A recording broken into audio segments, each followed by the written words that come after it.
सपना पटवारी जी यहाँ पर मौजूद हैं। भैया को बोलेगा आज अटेंडेंस में एब्सेंट मार्क कर दिया है, क्योंकि स्कूल में तुम मार्क कर सकते हो। आप सबका मैं बहुत बहुत तहे दिल से पूरे सन्मार्ग परिवार की तरफ से स्वागत करना चाहता हूँ, धन्यवाद देना चाहता हूँ। आप लोग अपने बिजी शेड्यूल से समय निकालकर आप लोग आए, बहुत अच्छा लगा। फिर सब बच्चों का स्वागत, सब बच्चे जो भी आज अवार्ड जीत रहे हैं या नहीं भी जीत रहे हैं, स्कॉलरशिप जिनको मिल रही नहीं भी मिल रही, उन सबका स्वागत है यहाँ पर।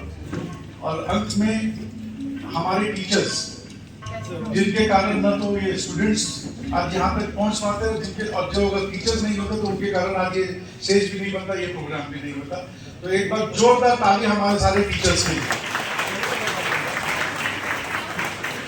देखिए, जब मैं भी छोटा था, एक क्लास से दूसरे क्लास छलांग मारता था, निकल जाता था, पर वो टीचर आज बहुत याद आते हैं, क्योंकि जब कोई कुछ कहता है कि तुम आज कुछ लायक हो, तो याद आता है कि उन गुरुजनों ने कुछ ऐसा अच्छा किया मेरे साथ जिसके लायक मैं लायक बन सका। तो आप लोग बच्चों, आपको भी यही कह रहा हूँ कि देखिए, आप भले ही अगले बैच में अगले साल आगे बढ़ते जाएंगे, अपने टीचर्स को मत भूलिएगा, क्योंकि कहीं ना कहीं जो भी इमारत बन रही है उसकी नींव उन्होंने रखी थी। मैं ज़्यादा लंबा चौड़ा भाषण नहीं है, खाली दो तीन बातें।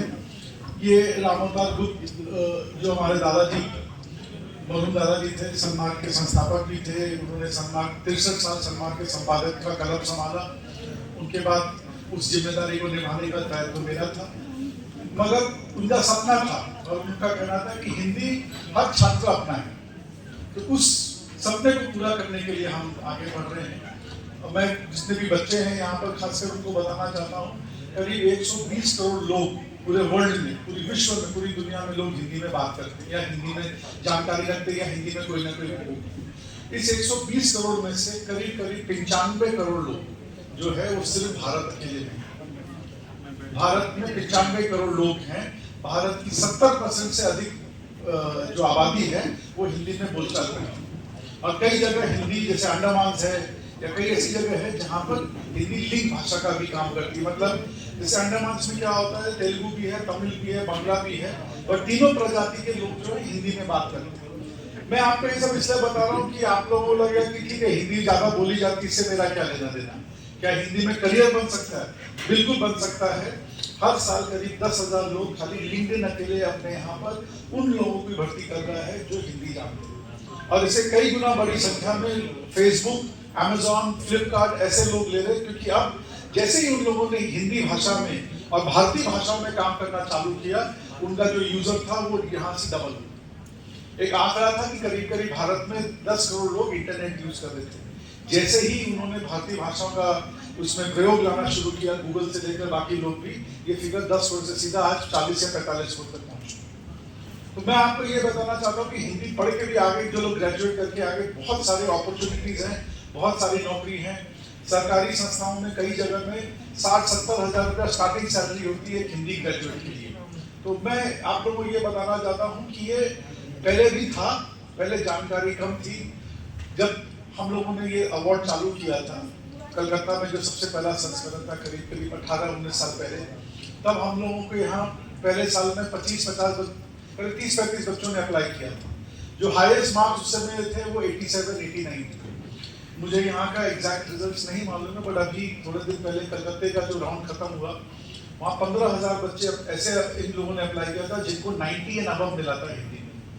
और हमारे पास करीब 150 बच्चे ऐसे आए थे अक्रॉस सारे बोर्ड्स मिला के, जिनको हिंदी में 100 में से 100 मिला था। आप सोच सकते हैं 100 में 100 मिलना मतलब आपका एवरेज भी ऊपर हो जाता है और आपका डिस्टिंक्शन और बहुत सारी चीजें क्वालिफाई करती है। तो हिंदी जो कि कंपल्सरी या मैंडेटरी सब्जेक्ट हुआ करता था, अब आपके लिए स्कोरिंग सब्जेक्ट है जो आपकी एवरेज को बढ़ा सकता है अगर आप हिंदी। और ये वो मातृभाषा जो आप ऐसे भी बोल रहे, जो आपके साथ स्विमिंग और साइकिलिंग की तरह है, ये जिंदगी भर काम आएगी। आप यहाँ से कहीं भी पूरे इंडिया में जाएंगे तो ये भाषा आपके कहीं ना कहीं काम में आएगी।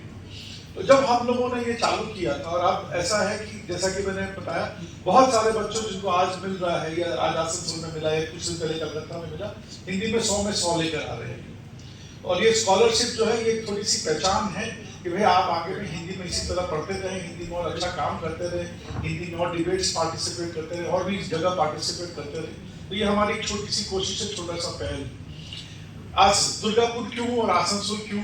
जब कलकत्ता होता था तो आसनसोल के और दुर्गापुर के कई व्यापारियों ने हमको बताया कि भाई ये अच्छी प्रोग्राम है, हम भी चाहते हैं कि हमारे घर में, हमारे समाज में हिंदी बोली जाए, मगर ऐसा कोई कार्यक्रम हमारे यहाँ नहीं होता और हमारे यहाँ के बच्चे कलकत्ता नहीं जा सकते। तो हम बोले हमारे बच्चों को कलकत्ता जाने की दरकार नहीं है, सम्मान आसनसोल और दुर्गापुर आएगा, और इसीलिए प्रोग्राम करना हम लोगों ने चालू किया। आसनसोल पहले एक जगह करते थे, वर्धमान भी किया पहले, और भीड़ बहुत होने लगी और मुझे उस भीड़ से घबराहट होती है, क्योंकि भाई हम कोरोना का काल था और इतना एप्लीकेशन आने लगा कि अब हम लोग को आसनसोल और दुर्गापुर भी अलग अलग करने लगा। और अगर आप लोगों का प्यार मोहब्बत इसी तरह मिलता रहा तो ये शायद ये हॉल छोटा पड़ेगा और हम अग्रवाल जी को बोलेंगे कि भाई इससे बड़ा हॉल बनवाएंगे यहाँ पे आरती करने के लिए। और मैं ज़्यादा खाली इतना ही चाहूँगा, जिनको भी आज स्कॉलरशिप या प्राइज नहीं मिल रहा है मायूस मत होइए। मैं कम से कम आप लोग की कैटेगरी में हूँ, मुझे भी आज तक कोई प्राइज नहीं मिला, कोई स्पॉन्सरशिप, कोई स्कॉलरशिप नहीं मिला, मगर मैं हरिवंश राय जी जो अमिताभ बच्चन के पिताजी थे, उनकी कविता के साथ इस अपनी भाषण को समाप्त करना चाहिए। किस्मत, कोशिश करने वालों की कभी हार नहीं होती, हिम्मत करने वालों की कभी हार नहीं होती। नमस्कार।